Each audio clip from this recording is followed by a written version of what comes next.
Alright, finished. Now let's answer first.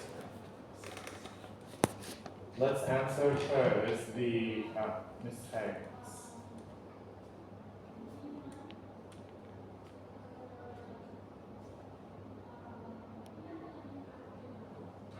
Now you were asked to underline and underline the wrong. Okay? Now could you please identify the first mistake in this one?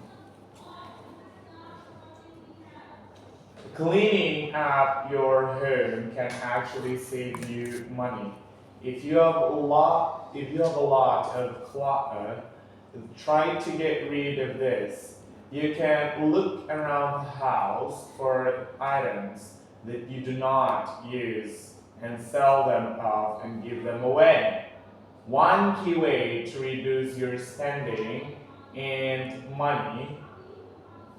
That part, which one do you think is wrong? Which sentence is wrong? Yes, exactly, the last one. The one key way to reduce your spending and make money. What do you think is wrong there, Jack? What makes it wrong? Mm-hmm. One key way of the reduce your spending and make money. These could also make your home a nicer and to be in, with the effect of being more pleasant environment. Is there a wrong there? Barry?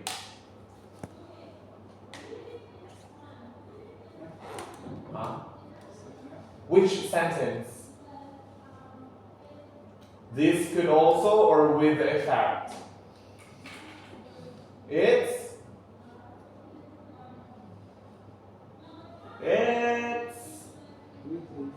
exactly with the effect of being. Okay.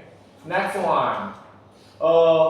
This might also make your home more enjoyable place to be in, which also saves you money because you will not go to as much. The answer is Sandra. Yes, because you will not go as much. Now, for letter A, yeah, no verb. Which one here it has a no verb? It's which one? The first mistake, second mistake, or third mistake? It's the which one? No verb to be. Wrong. It's the first one. One key way to reduce your spending and make money. You need to say one key way is. Okay? One key way is to reduce your spending and make money. Now, no subject. Letter C, which one do you think here has a no subject? First, second, or third? It's the second one, with the blank effect of being a more pleasant environment. Where is what missing subject do we need to add in the second mistake? With the blank effect of being a more pleasant environment.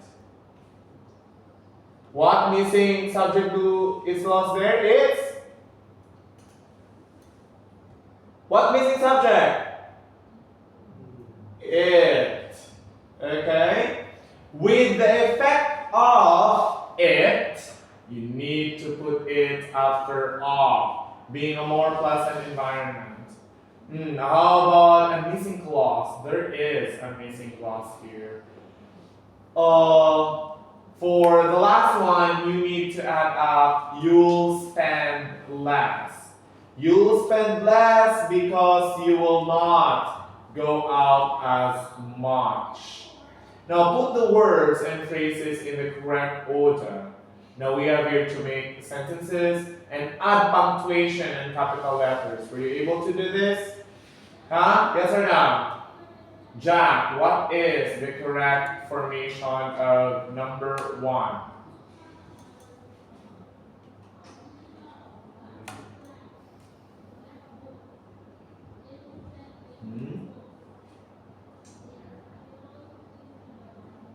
Did you do letter C? I cannot do it. Oh, you do it now. Did you do letter C, Barry? No? Do letter C now. Arrange it with capitalization and punctuations.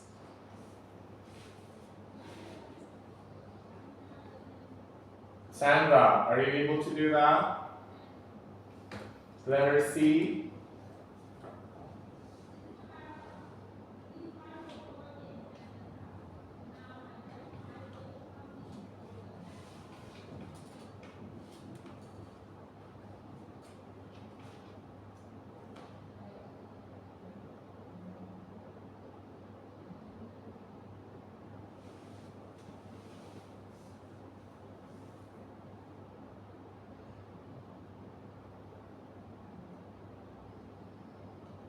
Kyler, did you answer letter C?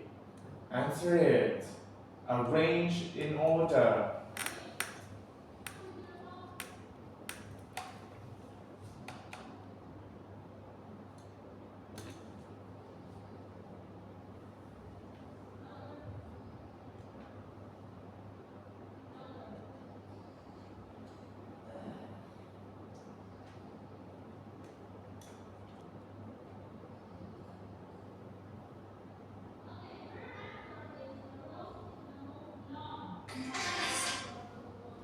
Sorry.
All right, let's answer now. How do you write down correctly number 1 with the correct formation of the structure?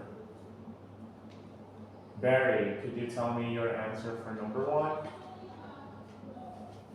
Easy. Huh? Easy. Not done. Do not change any of the words, just rearrange everything. You do not need to change everything or a word. Sandra.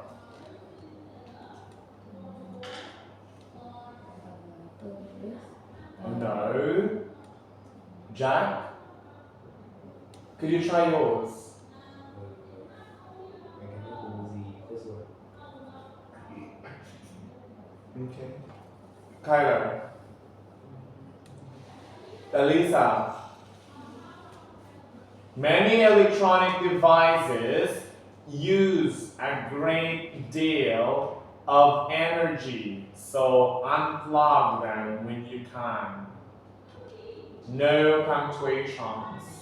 Only the capital letter is many electronic devices. Number 2. Sandra. Uses always the device when not in use. Okay, you should unplug these devices when not in use. 3. Tyler.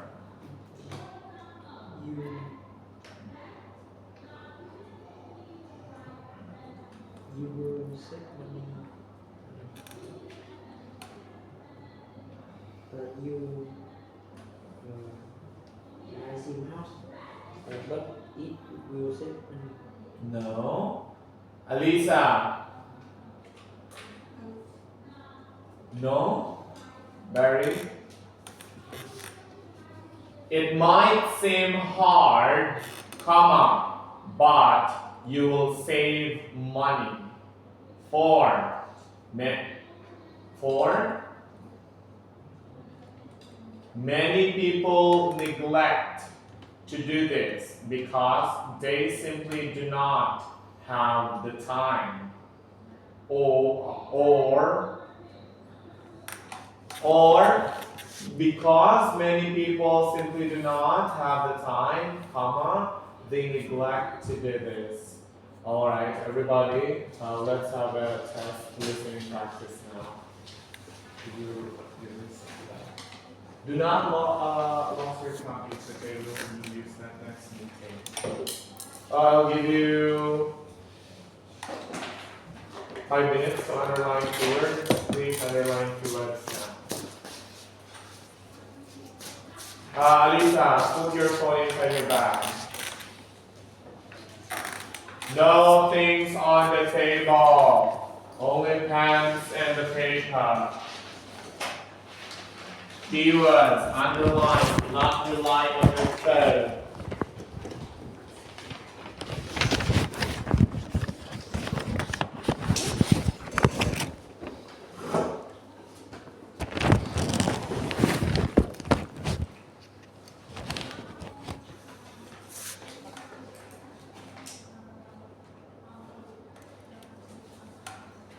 For a minute.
3 minutes.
Two.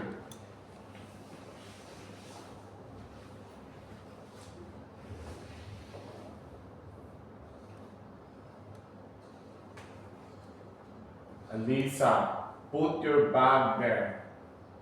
Now.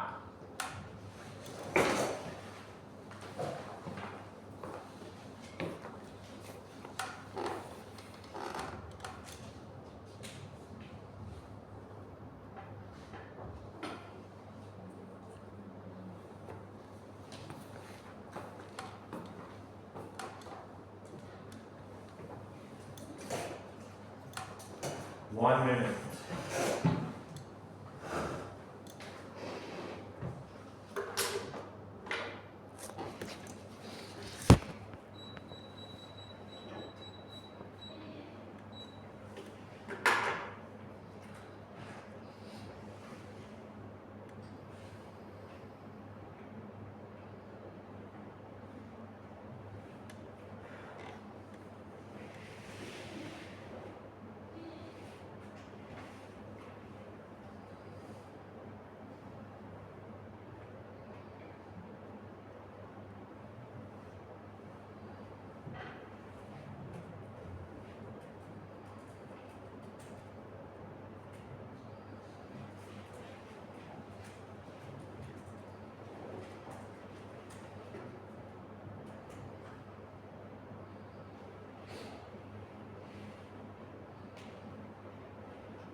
Okay, everybody, let's do listening now. Turn to page 1.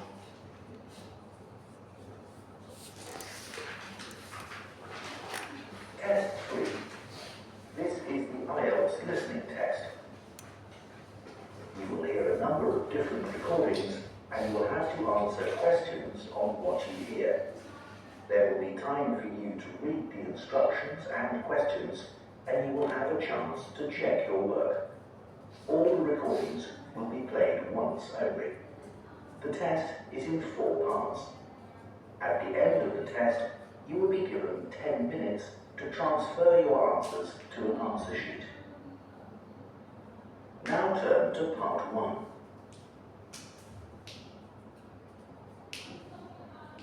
Part 1.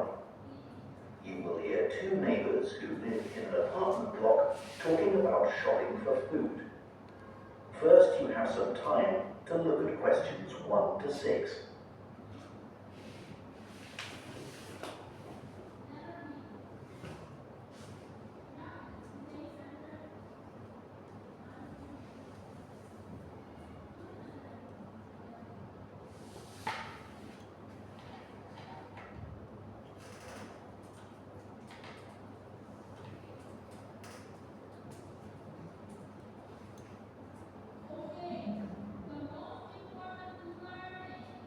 Now listen carefully and answer questions 1 to 6.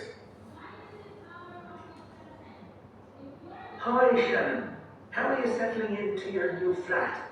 Really well, thanks. You look like you're going shopping. Yes, I am. My cousins are coming to stay for a couple of days, and I have to cook for them. Well, there are plenty of places to buy food in Kite Place. It's the area by the harbour. Oh, okay. I'll find that on the map. Thanks. What sort of food do you need to get? Well, neither of them eats meat, but they both like fish. Well, there's a really good fish market there. Oh, great. Where is it exactly? It's at the far end of Kite Place. So you have to go over the bridge, and then it's on the right. Okay. Is it open all day? It doesn't close until 4, but I recommend going earlier than that. It does run out of some things. Oh, I don't want that to happen. As long as you get there by 3:30, you should be fine. It's only 11 now, so plenty of time. Right? Do you need to buy vegetables too? I do, and I want to avoid all the plastic packaging in the supermarket. Well, there's a really nice organic shop there. Now, what's it called? It's the name of a flower. I know, it's Rose. Oh, that's a nice name. Yeah, it sells vegetables and quite a lot of other stuff. And where's that? Well, as you reach the market, you'll see a big grey building on your left. I think it used to be a warehouse. Anyway, now it's a restaurant upstairs, but the ground floor has 2 shops either side of the entrance, and it's the one on the left. That's easy enough. You can't miss it. There's also a big sign on the pavement, so you can look for that. Fine. I guess if I need anything else, I'll have to go to the supermarket. Yeah, you should be able to get everything you need. But there's a minibus that goes to the supermarket if you need it. It's purple, and the number is 289. Thanks. That's great. Before you hear the rest of the conversation, you have some time to look at questions 7 to 10.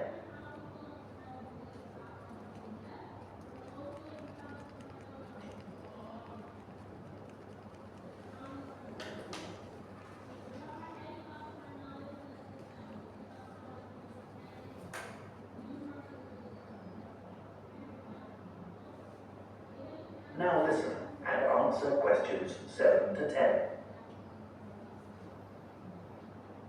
So, what do you need to get at the fish market? The salmon is always very good, and the shellfish. I'm going to make a curry, I think. And I need about 12 prawns for that. They'll have plenty of those. Okay. Have you ever tried samphire? No? What's that? It's a type of seaweed. Ooh. I just asked for a handful, and you fry it in butter. It's delicious. Ooh, I might try that. How do you spell it? It's S-A-M-P-H-I-R-E.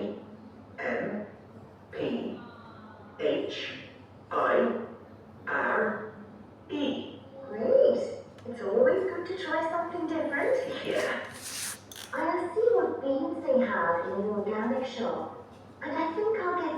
having for dessert there? How about a mango? I'm not sure. They're not always ripe. I prefer a melon. It's bigger too. Good idea. The owner also sells a lot of spices there that you can put in a curry. And things like coconut. Oh, that's very helpful. I'll have a look. No problem. I know bread doesn't really go with curry, but I always like to have some in case. As I said, all the bread is homemade, and there's lots of variety. I like the brown bread myself. Sounds good. They sell other things there too. Like cakes? I love chocolate cake. Well, not that.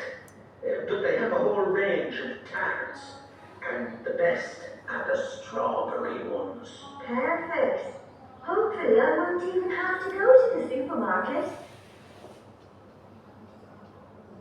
That is the end of part 1. You now have 1 minute to check your answers to part 1.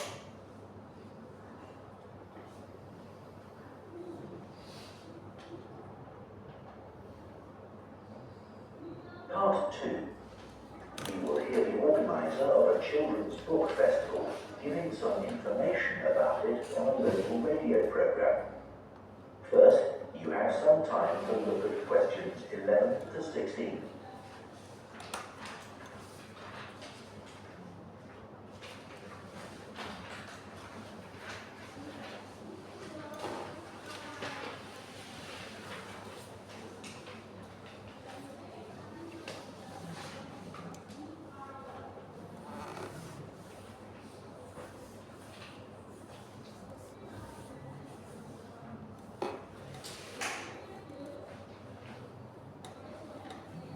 Now listen carefully and answer questions 11 to 16.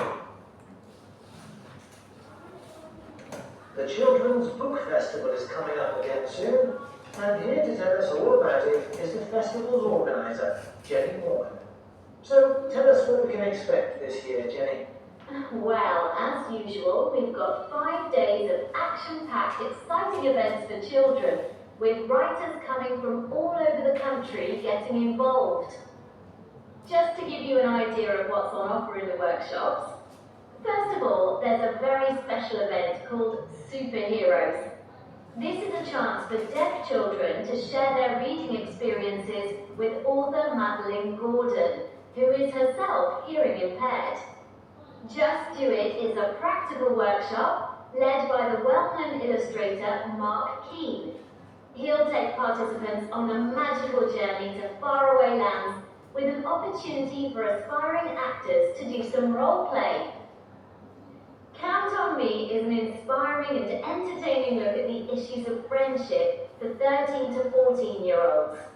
It looks at some of the friendships described in popular books and asks participants to compare these with their own experiences. Speak Up is part of a series of workshops on the subject of mental health. This is a creative writing workshop encouraging children to describe situations where young people experience loneliness. A recent survey revealed that children can be lonely even when they're at home with their families. Jump for Joy, as many of you will know, is the heartwarming best-selling story by Nina Karen about a young girl's trip to visit her relatives in India. It recently received the gold medal at the Waterford Awards. Nina will get children to celebrate the word joy by writing a poem. Sticks and Stones is a beautifully illustrated picture book for young readers about a community who organise an African Caribbean festival to help local children learn about their Jamaican roots.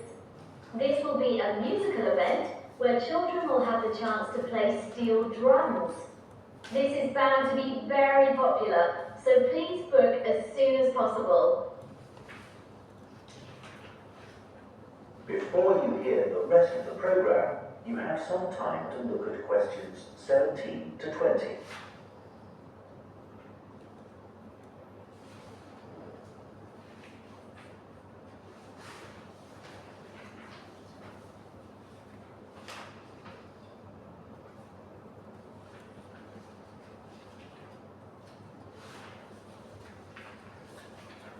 Now listen and answer questions 17 to 20. Thanks, Jane. That all sounds really interesting. I'm just wondering if you have a favourite book you could recommend for our readers? It's hard to choose, but Alive and Kicking is definitely worth mentioning. You won't have heard of the writer as it's her first book, which is really impressive.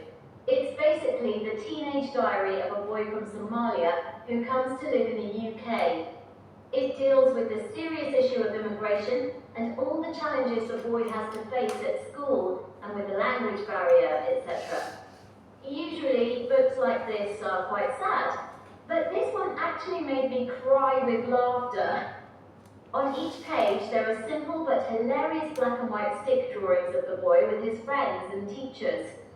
At the end of each diary entry, there are new English words the boy learns each day, which may help develop some children's vocabulary. I think my kids would enjoy that.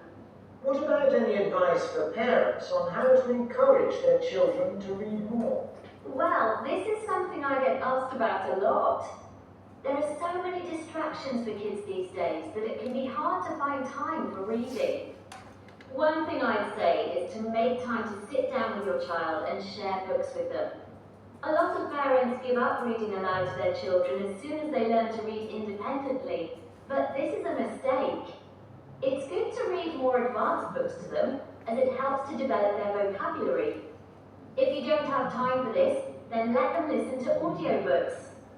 Often they'll want to read books they've listened to for themselves. I think it's a good idea to make a mental note of the type of books your child is reading. Often they just read the same genre all the time, which can get a bit boring. You can introduce new authors and genres to them. Librarians should be able to help you with this. Well, Jenny, I think that's... That is the end of part 2. You now have 30 seconds to check your answers to part 2.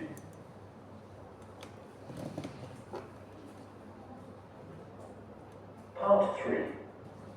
You will hear a trainee science teacher called Claire talking about her practical teaching work to another trainee called Jake. First, you have some time to look at questions 21 to 25.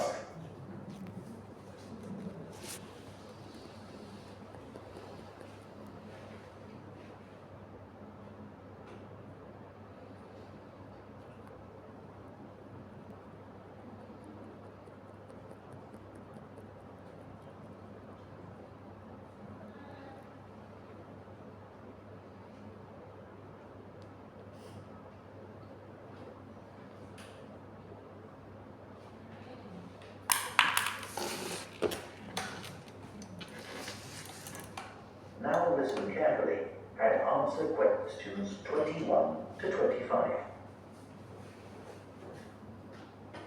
Hi, Jake. How are you getting on with the practical teaching? Oh, it's harder than I expected, but I've got some great classes. How about you? Not brilliant. I'm really struggling with my Year 12 science class. Are they hard to control? Well, I don't have discipline problems as such. It's just that they don't seem to think that science has anything to do with their lives. It's depressing. They listen to what I say, and I gave them a test last week, and the results weren't too bad. But there's no real engagement. Right. And as part of my teaching practice, I have to design an experiment for them to do. I was wondering about something on the children's diets. You know, asking them to record what they eat and maybe linking it to their state of health. Let's think. So your methodology would involve the children recording what they eat, okay, but you would also need to have access to the children's medical records, and I don't think people would be happy about that. Confidentiality would be an issue. If you could get the right data, the conclusions might be significant, but I suspect it's not going to be easy. Right. Have you thought about doing an experiment using animals? Wouldn't that be upsetting for the children? Well, the animals don't have to be harmed in any way. It could just be an experiment where they're given a certain diet and the effects are observed. Would I have to get permission to use animals?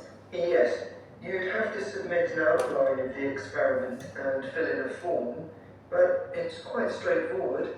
But if we found out that, say, a particular diet affects the health of animals, the same thing wouldn't necessarily be true for people, would it? No, that's true. But the findings for any experiment are going to be limited. It's inevitable. I suppose so. So, what animals could I use to investigate the effects of diet? Mice? Yes, you need experimental mice, ones that have been specially bred for experiments. Okay, so what will your experiment be investigating exactly? Well, something to do with nutrition. So maybe we could look at food supplements, things like extra iron and extra protein, and their impact on health. That might be rather broad. Maybe just look at the effects of one supplement, like sugar, on the health of the mice. In fact, maybe the focus could be on whether mice can control their own diet. So what happens when they have access to more sugar that they don't really need? Exactly. Do they eat it, or do they decide to leave it? Great. Then later on you could do a follow-up experiment adding another variable. Like you could give some of the mice the chance to be more active, running on a wheel or something, and the others just sit around and don't do much.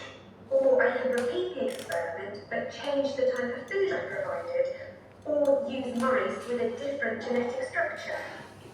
And I think your idea would be more interesting. I'm thinking about that some more. Before you hear the rest of the discussion, you have some time to look at questions 26 to 30.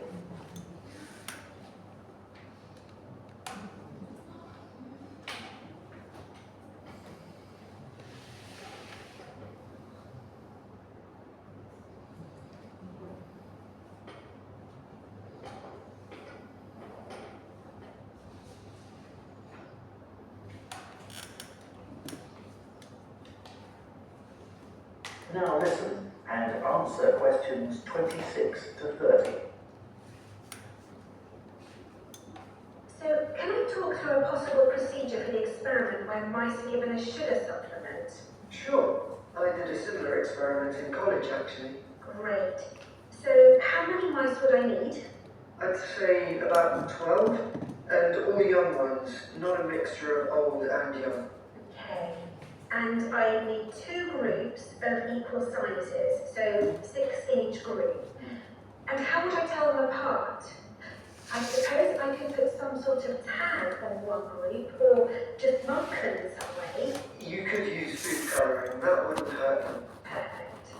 Then each group would go into a separate cage, and one group, let's call them Group A, would be the control group. So they'd just have ordinary mouse food. I suppose you could buy that. Yes, it comes in dry pellets. And the other group would have the same as the first group, but they'd also have the extra sugar. Would you just give them straight sugar? It might be better to give them something like cereal with it. Then you'd need to weigh the mice, I should think, once a week. And you'd need an electronic balance. But we can't hold them on the balance, or it'd affect the reading. Exactly.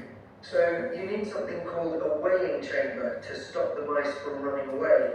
It sounds complicated, but actually you can just use a plastic box with holes in the top. Okay.